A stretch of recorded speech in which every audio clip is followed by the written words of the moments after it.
Guys, welcome back to YouTube channel economics आसान है। Guys, आज हम एक इंपॉर्टेंट डिफरेंस को डिस्कस करने वाले हैं जो कि एग्जाम के लिए इंपॉर्टेंट है। क्या है?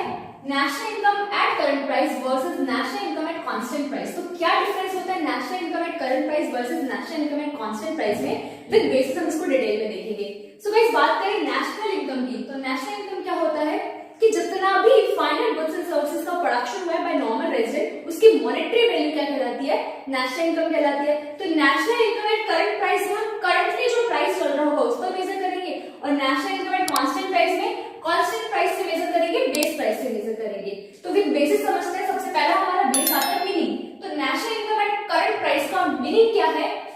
Money value of final goods and services produced by normal resident of a country in a year measured at current year prices। तो national income at current price का मतलब क्या है कि final goods and services की money value है, monetary value है। final goods and services वो होते हैं जिसको या तो हम कंज्यूम करते हैं या फिर इन्वेस्टमेंट करते हैं।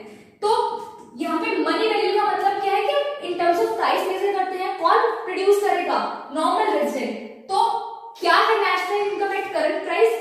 कि फाइनल गुड्स एंड सर्विसेज की मॉनेटरी वैल्यू है जो प्रोड्यूस किसने करे है? Normal resident. अब इसका प्रोडक्शन हमारा within the domestic territory भी हो सकता है, आउटसाइड द डोमेस्टिक टेरिटरी भी हो सकता है, बट किसने करा हो? नॉर्मल रेजिडेंट ने करा हो। और किस प्राइस पे हम इसको मेजर करेंगे? करंट ईयर के प्राइस पे। तो वो national income at current price कहलाएगा। Clear?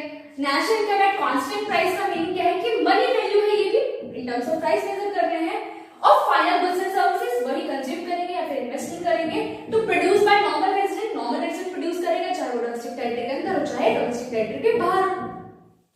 Of a country in a year measured at price of base year. यहाँ पे हम किस पे मेजर करेंगे? बेस ईयर के प्राइस से। तो डिफरेंस क्या है कि national income at current price में हम नेशनल इनकम को करंट प्राइस में मेजर करते हैं, और national income at constant price में हम constant price base year price में मेजर करते हैं। क्लियर? नेक्स्ट हमारा बेस आता है इंडेक्स ऑफ इकोनॉमिक ग्रोथ। कि national income at current price कैसा इंडेक्स है इकोनॉमिक ग्रोथ का, मतलब कैसा टूल है ये हमें इकोनॉमिक ग्रोथ कैसी बताता है, मेजरमेंट के लिए कैसा टूल है ये। तो अगर बात करें it is not good tool. National income at current price एक अच्छा टूल नहीं, क्योंकि हमें ट्रू इंडेक्स नहीं बताता है इकोनॉमिक ग्रोथ का। तो हम अच्छे से मेजर नहीं कर सकते हैं जब हम national income at current price पे मेजर करेंगे, क्योंकि देखो करंट प्राइस क्या होता रहता है? चेंज होता रहता है। तो नेशनल इनकम हो सकता है कि प्राइस की वजह से बढ़ रही हो। अगर प्राइस की वजह से बढ़ रही है तो वो तो इन्फ्लेशन है। इकोनॉमिक ग्रोथ कहां से? इकोनॉमिक ग्रोथ तो तब होगी ना जब प्रोडक्शन इंक्रीज होगा, आउटपुट इंक्रीज होगा। तो हम बोल सकते हैं कि इंडेक्स ऑफ इकोनॉमिक ग्रोथ की बात करें तो national income at current price it is not good tool for measurement of economic growth. Next बात करते हैं हम national income at constant price की। तो it is a better tool. ये बेटर टूल है क्योंकि बेस प्राइस जो हम लेकर चल रहे हैं वो सेम रहने वाला है, और उसकी वजह से क्या होगा?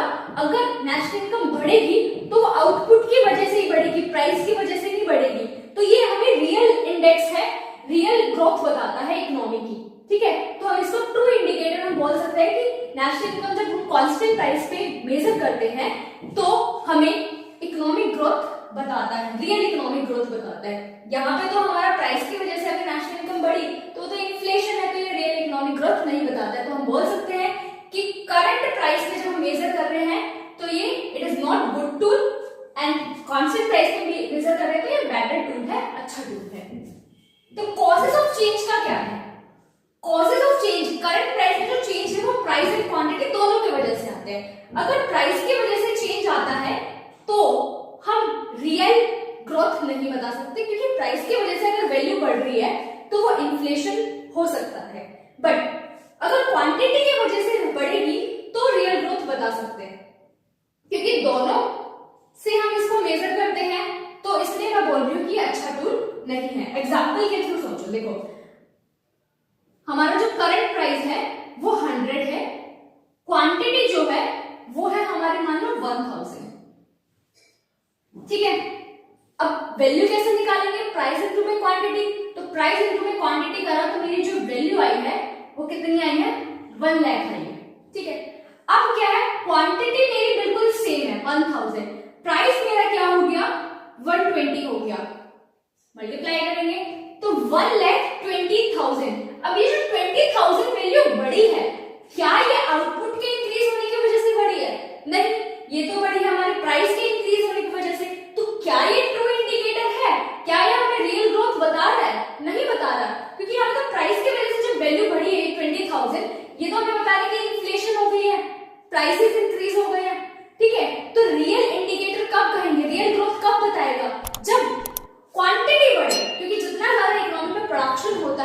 जितनी ज्यादा इकोनॉमी की ग्रोथ होती है।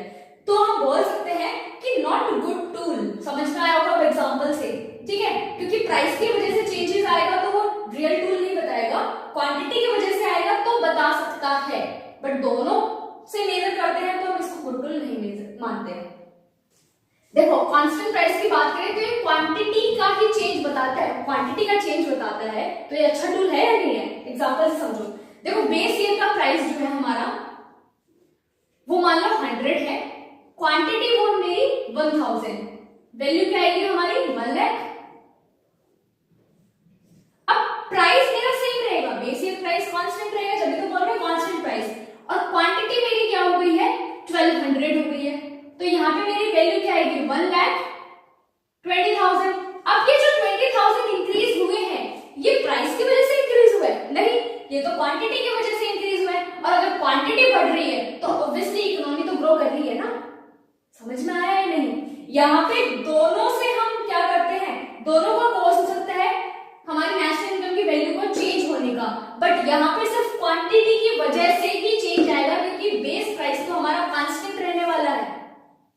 नेक्स्ट हमारा बेस आता है कंपैरिजन, नॉट सुटेबल, क्योंकि प्राइस में यहाँ पे चेंज होता रहेगा तो हम कंपैरिजन तो कर नहीं पाएंगे, बट यहाँ पे हमारा प्राइस सेम है तो मैं इजीली कंपेयर कर सकती हूँ। It is suitable for comparison. Calculation कैसे करेंगे, P1 into Q1, P1 क्या है हमारा करंट प्राइस, Q1 क्या है करंट क्वांटिटी, मल्टीप्लाई करेंगे तो हमारी national income at current price आ जाएगी। वही हम बात करें कांस्टेंट प्राइस की तो P0 क्या है बेस प्राइस है, Q1 क्या है करंट क्वांटिटी, मल्टीप्लाई करेंगे हमारी national income at constant price आ जाएगी। अल्टरनेटिव नेम, अदर नेम की बात करें तो national income at current price को हम नॉमिनल नेशनल इनकम भी बोलते हैं, और national income at constant price को हम रियल नेशनल इनकम बोलते हैं, क्योंकि ये रियलिटी बताता है, हमें बताता है कि इकोनॉमी ग्रोथ क्यों कर रही है, क्योंकि क्वांटिटी बढ़ी है, ठीक है, और ये नॉमिनल है क्योंकि यहाँ पे प्राइस की वजह से चेंजेस आ रहा है, तो ये हमें रियलिटी नहीं बताता है। तो डिफरेंस क्लियर हो गया होगा कि क्या डिफरेंस है between national income at current price versus national income at constant price. In short में बता देती हूँ कि national income at current price में करंट प्राइस पे मेजर करते हैं, ठीक है, ये अच्छा टूल नहीं है क्योंकि यहाँ पे जो चेंजेस आते हैं प्राइस एंड क्वांटिटी दोनों की वजह से आते हैं, कंपैरिजन करना भी पॉसिबल नहीं है। कैसे निकालेंगे, करंट क्वांटिटी को करंट प्राइस से मल्टीप्लाई कर देंगे, इसको नॉमिनल नेशनल इनकम भी बोलते हैं। वही हम बात करें national income at constant price की तो इसको हम मेजर करते हैं बेस ईयर के प्राइस पे। ये बेटर टूल है क्योंकि क्वांटिटी की वजह से चेंजेस आता है और हम कंपैरिजन भी कर सकते हैं। कैसे निकालेंगे, बेस प्राइस को मल्टीप्लाई कर देंगे करंट क्वांटिटी से, और इसका अदर नेम क्या है real national income. So guys आज के लिए इतना ही, मिलते हैं नेक्स्ट क्लास में। Thank you.